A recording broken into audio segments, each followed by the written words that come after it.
Hello, guys. How is everybody doing? If you don't know what today is, let me remind you. Today is the day. Ring, ring, ring.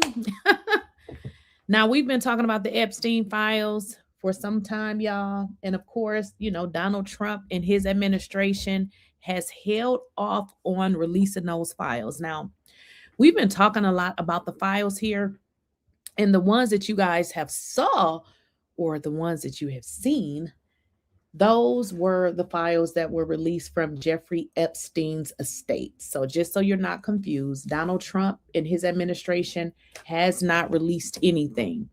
But if you guys recall, this was the date that absolutely every single file has to be released. Now, we don't know how this is going to, work out. We don't even know if the files are going to be released. We don't even know if Donald Trump and his administration is going to, at the last minute tell us we can't release the files because of whatever reason. So at this point, we are waiting to see if these files are going to be released. But I'm going to tell you one thing that is working to our advantage is the lawyers are working with the victims' lawyers, and they know what is in the files. They know, I believe they say, I want to say 12 or 20, I don't remember, but there's a number of men who they are saying knew about underage girls that was, SA'd and shouldn't have been there. And what they're saying about these men is not saying that they committed a crime, but if you knew somebody was getting harmed and you did not report it, is that not committing a crime? What they're saying is there are men that know what was happening to these women and did nothing. So potentially that could be the reason for the holdup, because at this point people are trying to cover their own ASS is pretty much what's happening. But again, we don't know what is going to happen with these files. Today is the day.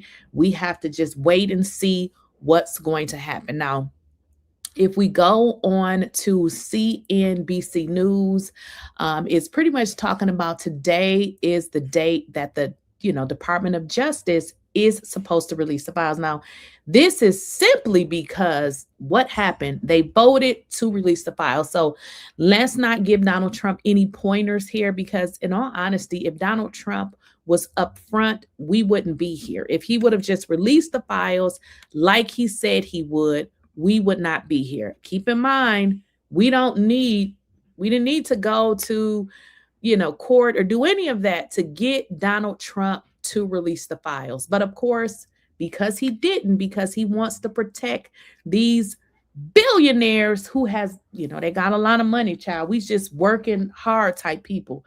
We don't have it like that. But because Donald Trump wants to protect these nasty men that hurt underage girls, women, whatever you guys want to call them, children, we had to go to court pretty much to get, well, we haven't went to court yet, but you know what I mean, in terms of the Senate and all of that. So we're waiting to see how this is going to play out. But one thing Donald Trump has always done, and he's done this very well, and that is tell lies. One thing he does very well is tell lies all the time. Okay, let's get into some of his lies. The end of a day that began with David Remnick asking the question in the New Yorker, have you ever in your life encountered a character as wretched as Donald Trump?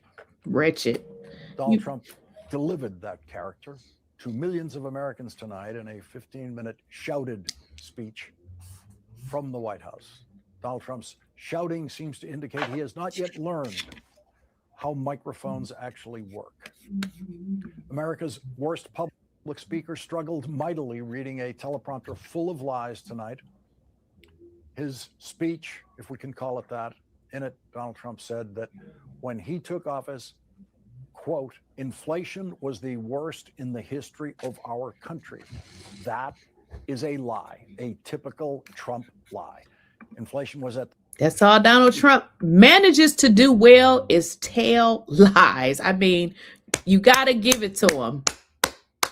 He is the president for lies. If you want to hear a lie, we're gonna hear the lies. Okay. 3% when Donald Trump took office. Inflation is at 3% right now. Donald Trump said that when he took office, we had, quote, transgender for everybody. That would mean that Donald Trump is transgender. That would mean that everybody is transgender. It is, of course, Trumpian madness. We did not have transgender for everybody. Donald Trump said, I was elected in a landslide. That is a lie.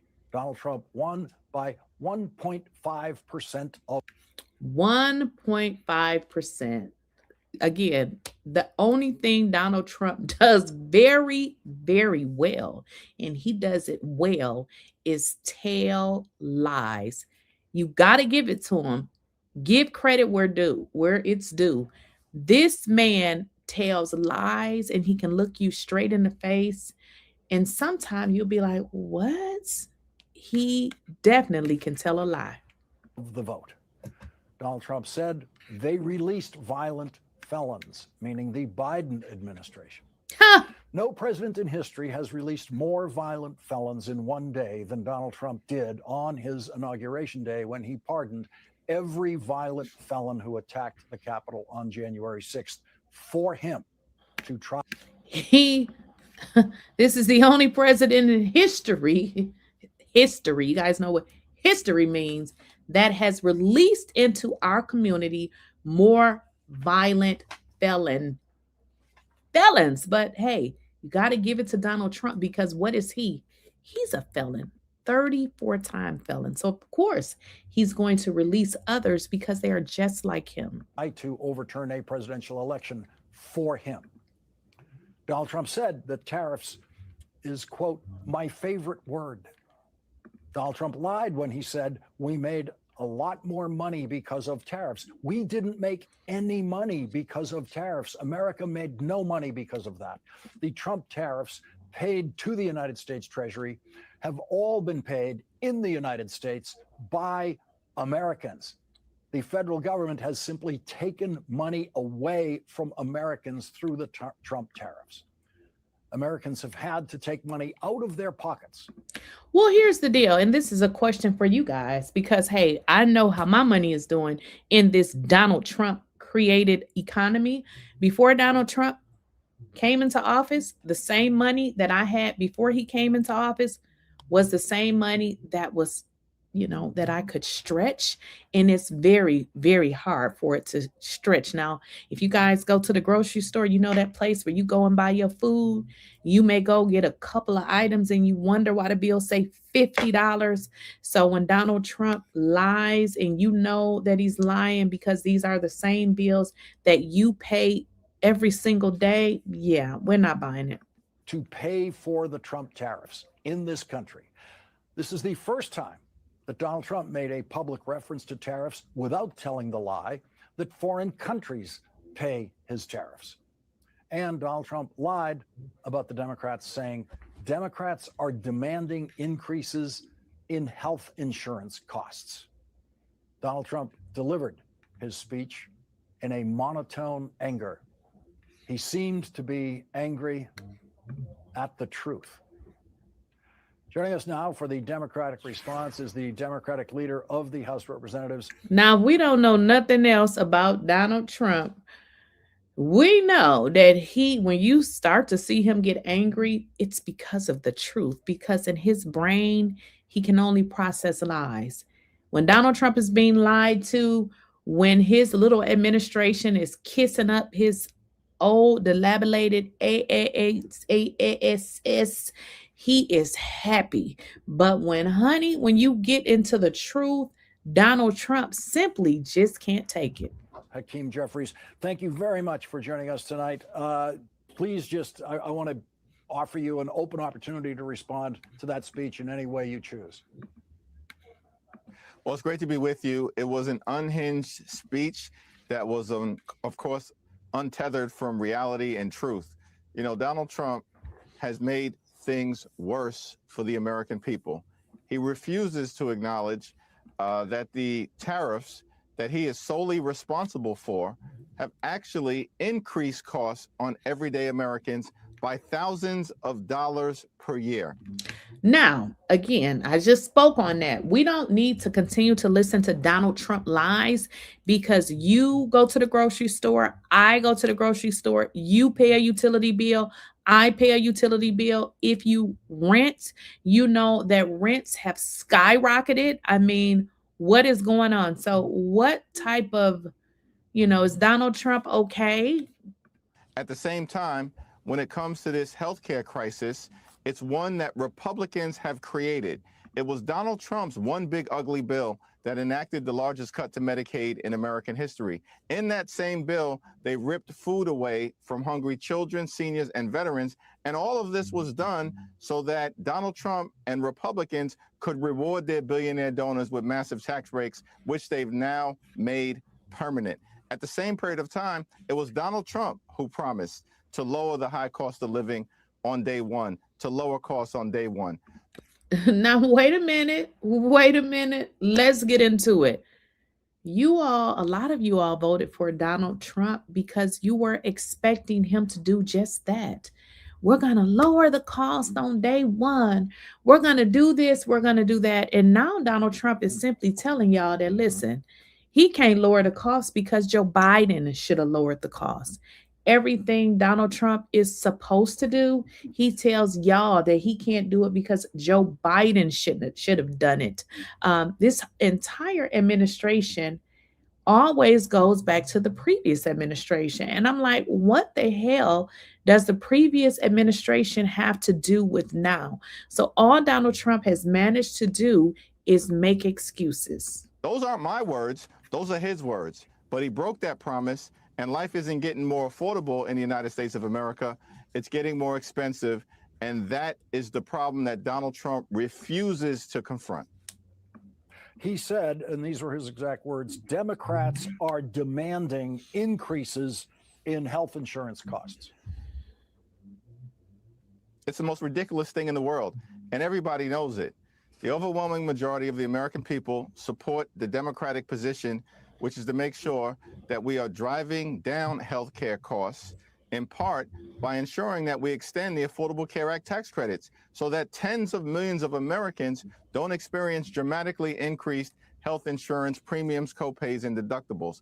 The problem that we've confronted is that Donald Trump and the Republicans are blocking our efforts to try to protect the health care of the American people. But earlier today, of course, we were successful in reaching the 218 signatures necessary to hit the discharge petition threshold. Now imagine this. Listen, because I'm definitely not a Donald Trump hater. I'm just speaking on the facts. Donald Trump ran his entire campaign on what, y'all? Releasing the Epstein files, making costs lower. But yet and still, Donald Trump and his administration fought against releasing the Epstein files. But he got you all to vote for him because he said he wanted transparency. He stated that the Epstein files needed to be released. And I agree. And a lot of y'all voted for lying ass, scamming ass Donald Trump because you saw him as a real person. Some of y'all voted for him because he's an old convict, and maybe you have done some things in your past, and you was like, wait a minute, if he can be president, maybe I can be someday. Probably not going to happen. But at any rate, you voted for Donald Trump only for him to get his entitled old ass in the White House and do the total opposite of what he said he was going to do for you, because you have no Epstein files. You have higher costs because, listen, I went to the grocery store yesterday and I must have got 4 things. And when they said 50 something dollars, I wanted to say, you know what? I don't need it, because to go to the grocery store and get bread, meat, cheese, and I thought I got some juice or something, and it was like 50 something dollars. I'm like, hold on. This is a little bit too much. So my money that I had before Donald Trump came in office was went a lot more than the same money that I have now that he's into office. So you don't need to believe Donald Trump lies to know that your money that you had before he came is just not stretching the way it was stretching prior to him coming. Well, where we will now force an up or down vote on extending the Affordable Care Act tax credits for 3 years. Now, you know, I saw some coverage about the discharge petition today, which I have to say is an extraordinary achievement by the Democrats and the minority to be able to do that ever. And now you're on a series of discharge petitions after the successful one to get the Epstein files.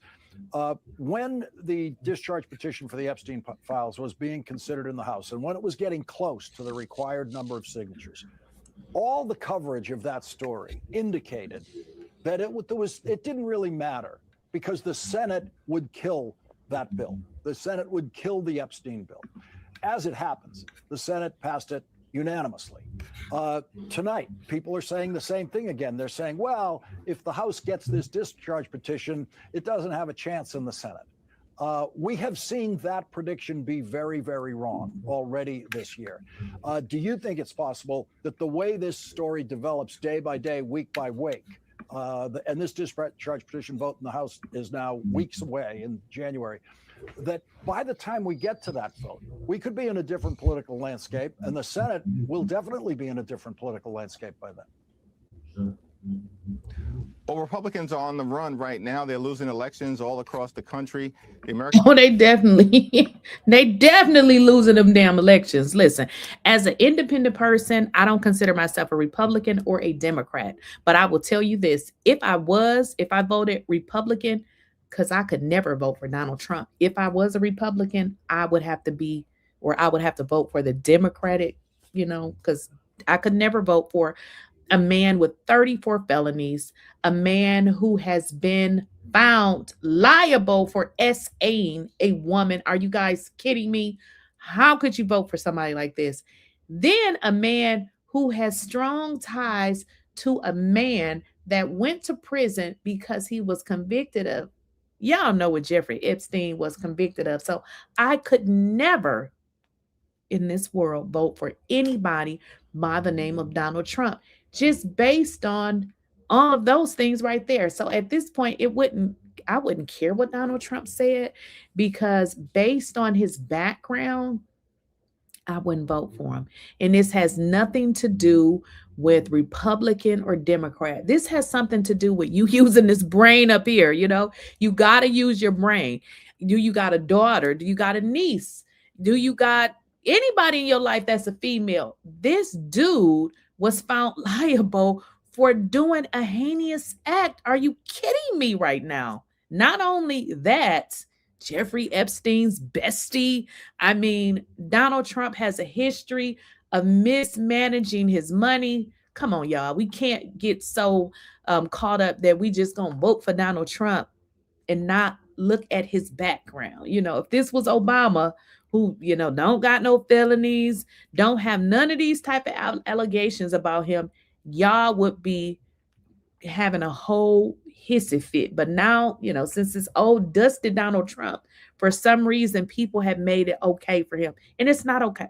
People are rejecting their extremism and embracing the Democratic agenda to drive down the high cost of living, fix our broken healthcare system, and of course, extend the Affordable Care Act tax credits. Abraham. Oh, and let's talk about healthcare, because I don't think some of y'all understand what these people are talking about. Somebody said the other day, well, I thought the rising healthcare costs only applied to the people that uses the Affordable Care Act. Let me make sure you guys understand. Healthcare is the entire healthcare system, because once one section of it goes up, it goes up clear across. Let me just give you an example. And I believe, I don't know if you guys obviously don't watch every video, but when I was with the federal government, okay, I paid about $500 a month for my family's healthcare plan, which is about $250 every paycheck. Okay. That is what I paid. To me, that shit was high. $500 a month. It wasn't like I was making a whole bunch of money. Okay. Let's just be honest. Now, since I no longer work for this federal government, that $500 now which was my portion that I paid. Obviously, they paid. So now, since I no longer work for them, I get to have COBRA for, I believe it's 2 years. I believe, don't quote me on it. But now I have to pay the entitled cost plus an administration fee. Do y'all want to know how much my health care was? It was almost $2,400. So imagine paying $2,400. This ain't your mortgage. This is not your rent. This is not your car payment. About $2,400 with the administrative fee. I would have had to pay that. I said, oh, hell no. I cannot pay $2,400 a month. So what I had to do was downgrade my plan. Y'all know what downgrading mean. They have different grades of the plan. So I went from the roughly about $2,400 plan to one that's about $1,400. $1,400 a month is still high as hell. But this is what I want y'all to understand, because some people were like, oh, I thought it only applied to the ACA. I do not have the affordable health care. I, stayed with COBRA because I had an insurance broker and I was going to purchase health insurance. And I forgot, listen, you still have COBRA. Use that once you exhaust COBRA. Then look at the Affordable Health Care Act, or if you want to purchase separate health care. So I totally forgot about COBRA, but right now I do use that. And again, that's $1,400. That's a lot of money. So imagine somebody that's just working a regular job, making minimum wage. They have no health insurance. And then if they are applying to the Affordable Health Care Act, average people is not going to be able to pay $1,400. I mean, this is $1,400 is not your rent. That is just you being covered if you have to go to the hospital. And let me give y'all something else about this plan, honey, because I went to this plan because this was more in line with my budget. Okay. I cannot use every penny I have to pay health care. Now, with the plan that I chose, the difference with this one is you only get 11 visits a year. Now, I'm really healthy. It's not like I'm going to the hospital every single day. So I said, okay, I'm going to go with that plan because typically if I did go to the doctor, okay, it would be, once a month, even if I did, but I'm really not going to the doctor once a month. So that plan allowed me 11 I think it's 11. Actually, it's not even once a month because you get 11 visits over the course of the year. Now, if you have more than 11 visits now, they only cover, I believe it's 60%. So yeah, I want y'all to understand the difference in the plan that I had. That was $2,400. Then the one that I just had to go with, that's $1,400. So that's the difference. Another thing, guys, I went out to eat, went to dinner at, what is the name of that restaurant? It's a really good restaurant. I can't think of it, but I got sick, y'all. I mean, super sick. I literally sat down. Had just started eating. Well, I had the appetizer. The appetizer was fine. And then I had fish, rice, and beans. Right after I ate it, when I tell y'all I got sick and I felt like I was like paralyzed, I don't know what was happening to me, but I got dizzy. My hearing was impaired, and I ended up going to the emergency because I said, I don't know what the hell just happened. That bill was almost $5,000. I had forgot, y'all, that I had switched the plan because my other plan just covered everything. That was the $2,400 plan. I went to the damn emergency. It was $5,000. And y'all know how much I have to pay on that $5,000 bill? Guess if you know in the chat, because what I have to pay is the same damn price for the coverage. $1,500, something like my copay is $1,400. So now I'm just like, damn, now I can't even go to the damn emergency. I guess I got to go to like the, what is that? Like the urgent care or something. Had I would have known that it was going to cost me $1,500 as a damn deductible, I probably would have thought differently about going, or I probably would have just scheduled me an office visit. So that's the difference. Again, went to the emergency because I was sick, but I had forgot that I had switched the plan. So now I got a $1,500 bill for going to the emergency on top of that $1,400 payment that I got to make. So when I tell y'all the healthcare is serious, it is serious. Now, here's another thing.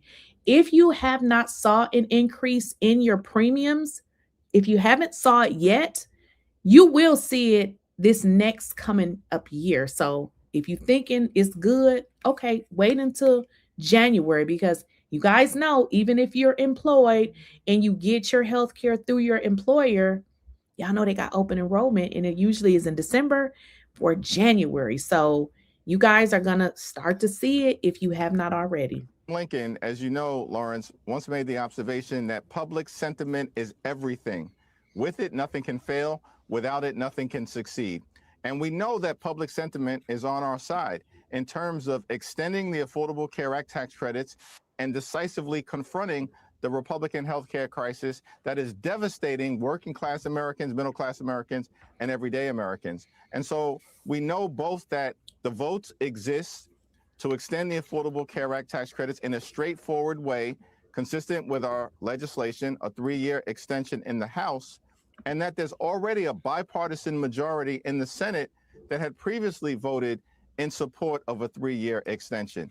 And as public pressure continues to mount, particularly after the House acts, we believe that there's real opportunity to get this done. So the current speaker, Mike Johnson, is on his way to setting a record for the most discharge petitions succeeding against him. We don't even want to talk about Mike Johnson. That's a whole nother video. If you guys don't know who Mike Johnson is the Speaker of the House, and people are really complaining about him because as a Speaker of the House, we know Mike Johnson is Republican. He got to put that aside and do his job. People are complaining that Mike Johnson needs to go, and they are saying he does not do his job. I'm going to give you an example.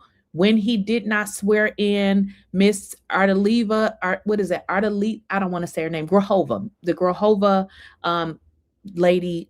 I don't want to mess her name up, but he put off swearing her in for months and left her entire district without a representation because she's a Democrat. So people are complaining about Mike Johnson, and frankly, he needs to go because, again, regardless to what your political party is, business needs to proceed as usual, and you should not be like, okay, well, I'm a Republican and these are Democrats over here, so we don't want to move the needle because we want to make sure we got more people. We can't operate like that. Whether you are a Democrat or a Republican, we still have to handle business. You cannot treat people differently because of what side they're on. Like, come on. But this is what this speaker is doing. He's all up in Donald Trump's disgusting ass. This is what he said today about his control of the House. Have you lost control of the House? I have not lost control of the House. Your reaction to that? And you know what was interesting, Lawrence, is that he went on to say that this is the narrowest majority that any party has ever had in modern political history. It's probably the only truthful thing that he said in that back and forth. And the reality is that's been the case throughout the entirety of the year. But Mike Johnson, to start this year, started to, brag about the fact that they've got some historic mandate and that the American people were ready to embrace their extremism. Nothing can be further from the truth. And things have been falling apart over the last several months, clearly, and that was accelerated by the decisive defeat by Democrats of Republicans all across the country, up and down the ballot. Now, to your point about the discharge petition, what's been interesting is that we've basically had 3 successive weeks of Democratic-led discharge petitions in partnership with a handful of Republicans behaving in a principled way that have been successful. First, it was a discharge petition that enabled the Epstein files to be released as mandated by the legislation compelling the Department of Justice to do exactly what the survivors have been asking for so there can be transparency and accountability. Then last week, 20 Republicans joined Democrats in successfully moving legislation that wiped out Donald Trump's executive order, which took away collective bargaining rights from more than 1 million hardworking federal employees. That legislation passed the House and is now sitting in the Senate. This week, of course, we've achieved the 218 signatures necessary to force an up or down vote on extending the Affordable Care Act tax credits. So you've had 3 successful discharge petitions over the last 3 weeks. That's more, Lawrence, as you know, than in the last 30 years combined. So Mike Johnson has already broken a record. I don't know how you guys feel about Mike Johnson, but as I stated, people are really complaining about him and what he is doing and what he ain't doing because they're like, look, dude, you need to get on your job. You need to handle these matters accordingly. And of course, we know that that is not happening. Now, let's get into some updates, okay? Now, a top Department of Justice official said on Friday, which is today, the department will not release all of its investigative files about the notorious SEX offender Jeffrey Epstein on Friday, which is today. But instead, they will stretch out the release over several weeks. Now, I don't know about y'all, but I knew that this was going to happen. They're saying that the files are not going to be released and they're going to stretch this out. I don't understand why they need to stretch it out. This is something that people have been talking about for a while, and it looks like they are not going to release these files. It says that plan unveiled by Deputy Attorney General Todd Blanche to partially release the files for now seem to conflict with the Epstein Files Transparency Act, which set the deadline for the release of all files on today. So I don't know, y'all. It's seeming like it's not going to happen. And I'm not surprised. This is something that, again, when I did this video, I said, I just don't know what they're going to come out with. But I'm sure they will come up with something because if y'all been following this Epstein, whole saga, it ain't fake news. It is real news. But unfortunately, this is what this dude has to say. I mean, he addresses the nation, but we need them files. Good evening, America. 11 months ago, I inherited a mess, and I'm fixing it. That part, he inherited a mess that he made messier.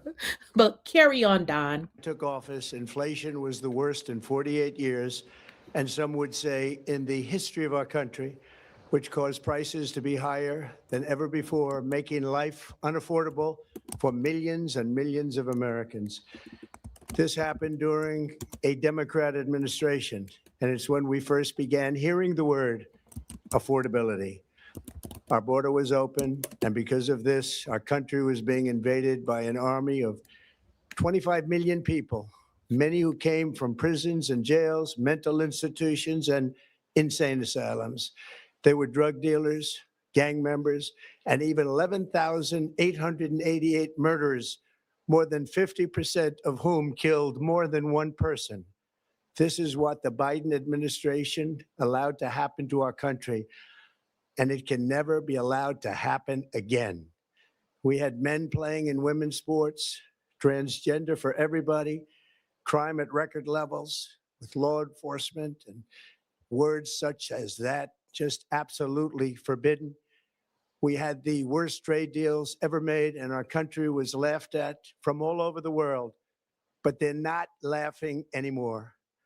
Over the past 11 months, we have brought more positive change to Washington than any administration in American history.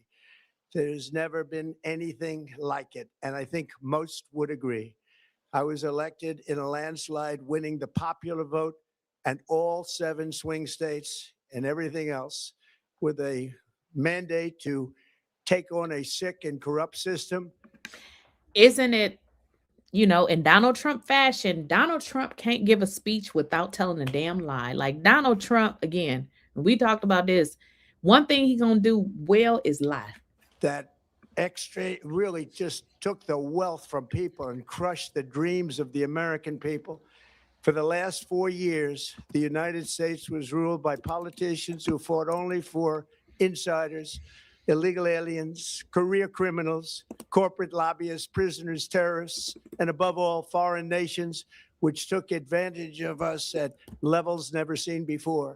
They flooded your cities and towns with illegal aliens. They decimated your hard-earned savings. They indoctrinated your children with hate for America. They just released a level of violent felons that we had never seen to prey on innocent. They caused war. They caused mayhem. They caused a horrible situation all over the globe. But now you have a president who fights for the law-abiding, hardworking people of our country. the ones who make this nation run, who make this nation work. And after just 1 year, we have achieved more than anyone could have imagined. Starting on day one, I took immediate action to stop the invasion of our southern border. For the past 7 months, 0 illegal aliens have been allowed into our country, a feat which everyone said was absolutely impossible. Do you remember when Joe Biden said that he needed Congress to pass legislation to help close the border?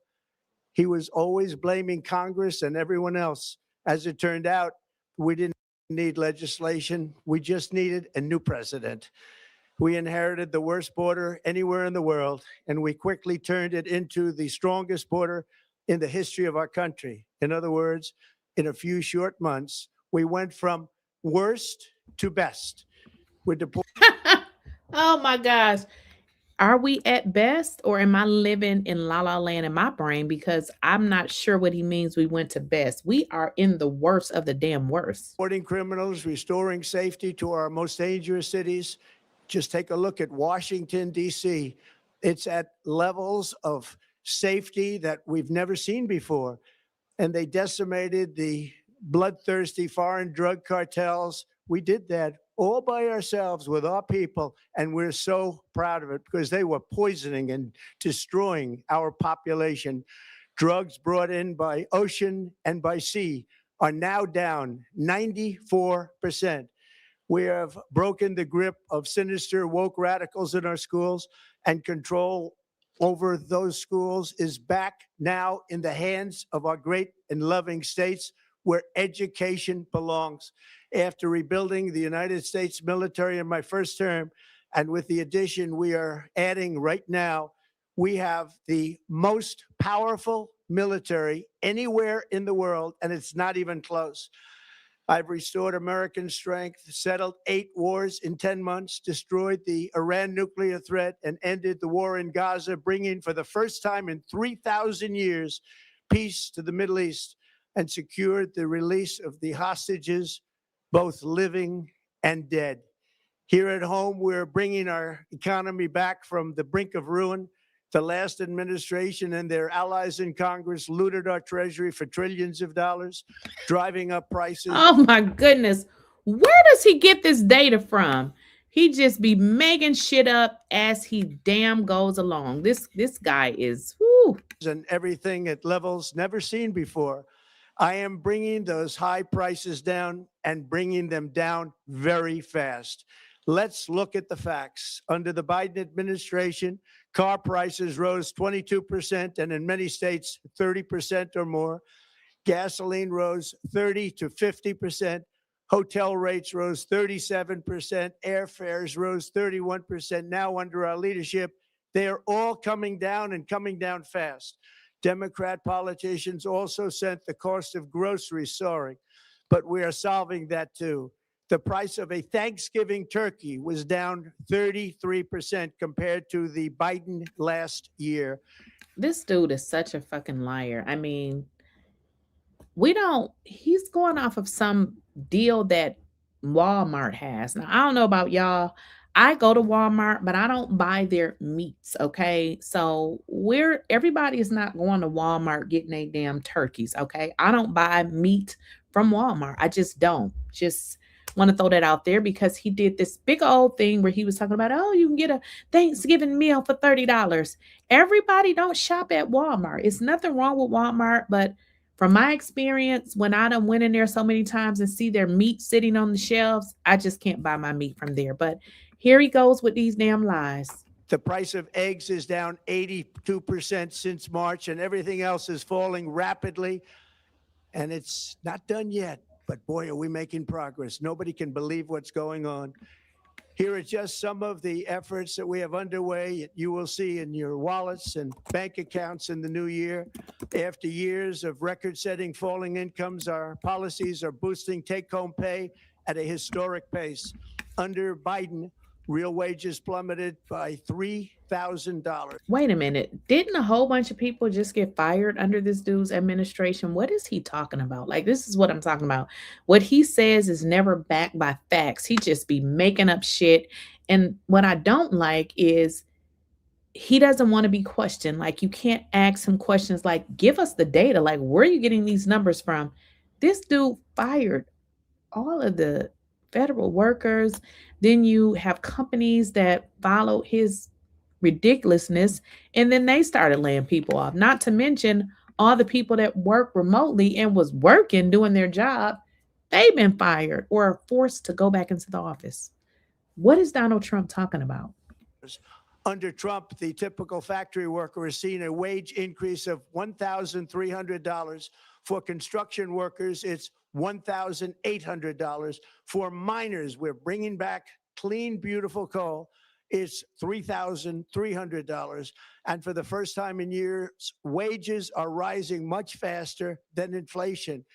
Remember that. The wages, just look at it. Wages are going up much faster than inflation.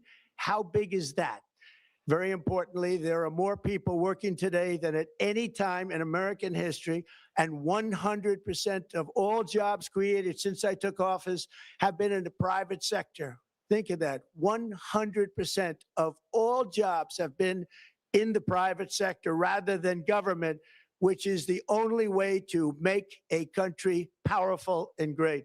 This historic trend will continue. Already, I've secured a record-breaking $18 trillion of investment into the United States, which means jobs, wage increases, growth, factory openings, and far greater national security.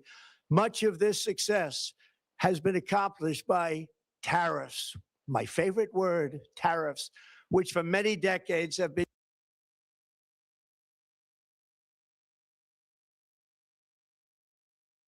I didn't know I was muted. This dude gives me a headache. He's talking about the tariffs and all of these, lies that he done made up. You guys can find this anywhere. The tariffs have done nothing but hurt us, because it doesn't just work on one side, it works on both sides. It also works it works against us when we are purchasing stuff all in other countries. Like, this dude just makes up stuff. There is no data to back this up. What the data does show is that this tariff stuff has been harmful to us. So Donald Trump just takes no accountability for anything. Used successfully by other countries against us, but not anymore. Companies know that if they build in America, there are no tariffs. And that's why they're coming home to the USA in record numbers. They're building factories and plants at levels we haven't seen. AI, automobiles. We're doing what nobody thought was even possible, not even remotely possible. There has never, frankly, been anything like it. 1 year ago, our country was dead. We were absolutely dead. Our country was ready to fail, totally failed. Now,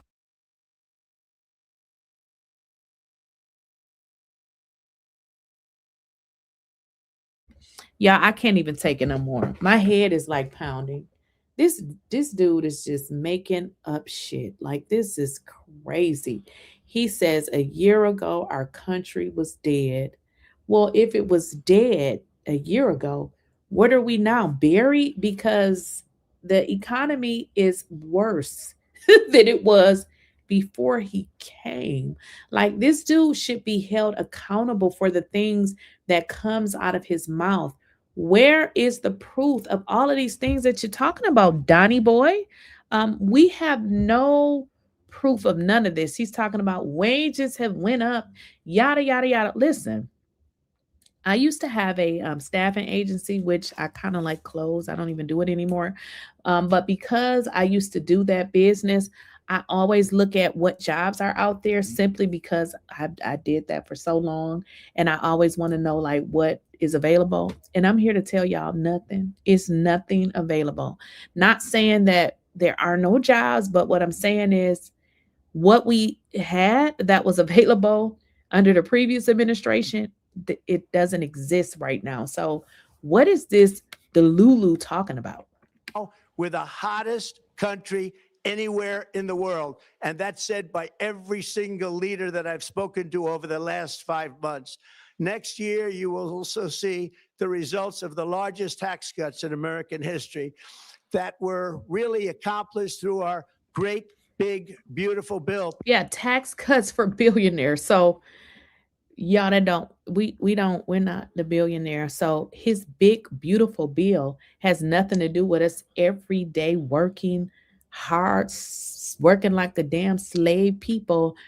None of this means anything to us. So he is more concerned about his billionaire donors than regular people. Perhaps the most sweeping legislation ever passed in Congress. We wrapped 12 different bills up into one beautiful bill. Okay, I'm tired of this moron. So you guys get what he's saying here. But one thing, obviously, he never talks about is the matters at hand. And he did not discuss anything with regards to these Epstein files. In fact, as you guys, as I have showed you in this news article, they're pretty much saying that they are not going to be releasing the files.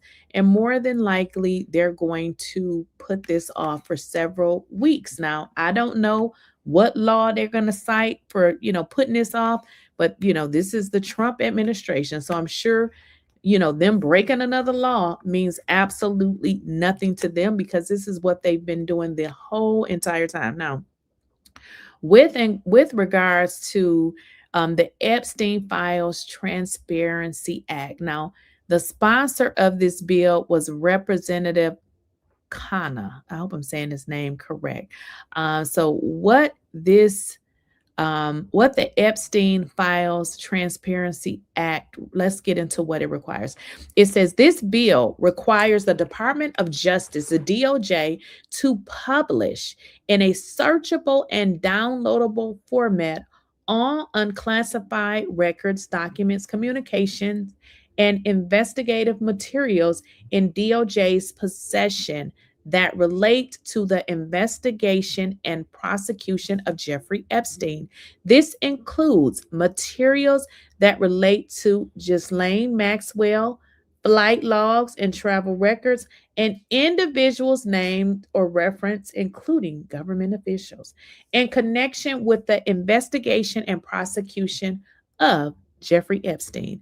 The DOJ is permitted to withhold certain information, such as the personal information of victims and materials that would jeopardize an active federal investigation. So basically, what we really don't want to see is we don't really want to see the victims' names because those, a victim is a victim. They've been through enough. We don't want their names pasted. We don't want to see their names, okay? Additionally, not later than 15 days after the required publication, DOJ must report to Congress all categories of information released and withheld, a summary of any redactions made, and a list of all government officials and politically exposed individuals named or referenced in the published materials. So let's get into that. So not only do they need to publish this list in a downloadable and a searchable file, okay? After today, which is the day they need to release it, 15 days after publication, the DOJ must report to Congress. And what they need to do is report on all of the redactions and who were the people that were redacted. Now, are they going to follow it though? That's the problem. I don't believe that they are, because according to this, this article is saying that they are, pretty much trying to not follow it, which is sad because I'm sorry, y'all. I didn't even share my screen. I thought I was sharing it. Let me just share this with y'all. This is what I was reading from. This is the Epstein Files Transparency Act. This is what I was reading from. And it kind of gives you the description of what it is and kind of like how this Transparency Act works and what they have to do in Congress to actually get, to actually follow this law is pretty much. But y'all, let's just put it out there. And hopefully y'all can understand. Let me put this in a way that I don't offend people. It's just like sometimes no matter how you say stuff, you will offend people. Let's call it what it is. These men are being protected because they are billionaires and because they are white men. Let's just be honest. Let's call it what it is. And if y'all don't believe me, because I mean, I'm just not making this up. Somebody else felt the same way. The same way. Let's get into it. The number one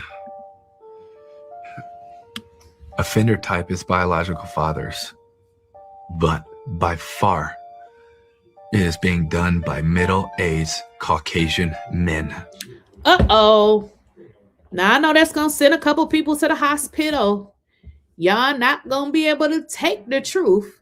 But the truth of the matter is, let me rewind that for the people in the back. I know y'all don't want to hear it, but it's facts. These people are being protected because they are middle-aged Caucasian men. The number one offender type is biological fathers, but by far it is being done by middle-aged Caucasian men. Let's let that sit there and let y'all catch y'all breath, because I know some people ain't gonna be able to take it. But it's the truth. I mean, these men are, they're being protected because they are what? White Caucasian men. If they were any other race of people, we would not be having this conversation. Let's just call it what it is. Many, over half of them, college graduates. Many of them are educated, good jobs. This isn't just who we're thinking about. Like they're technical savvy, and I think that it is time that we call them out. Like that. It's time that we call them out. But of course, we live in America, the USA, and for some reason, we want to put down other races of people. And, Donald Trump talks about, blacks, Mexicans, all other races. But when it comes to, white men in this little nasty business that's going on, it seems like they're being protected, not because they're innocent, but simply because of their race. We can't stand by and stand back. Like, we have to stand up and say, not only are we not doing our job as men, it's actually the opposite. Instead of being defenders and protectors of our families, we're hurting and abusing. Now, that's coming from a white man. Y'all do know he is a white man, but I love it when people speak the truth, because we cannot heal as a society. We can't fix issues if we're going to lie and run from the issues that are at hand. And right now, those men are being protected for no other reason other than what I've said the categories are. They are billionaire status, they are white, and they're white men. Okay, that's pretty much it.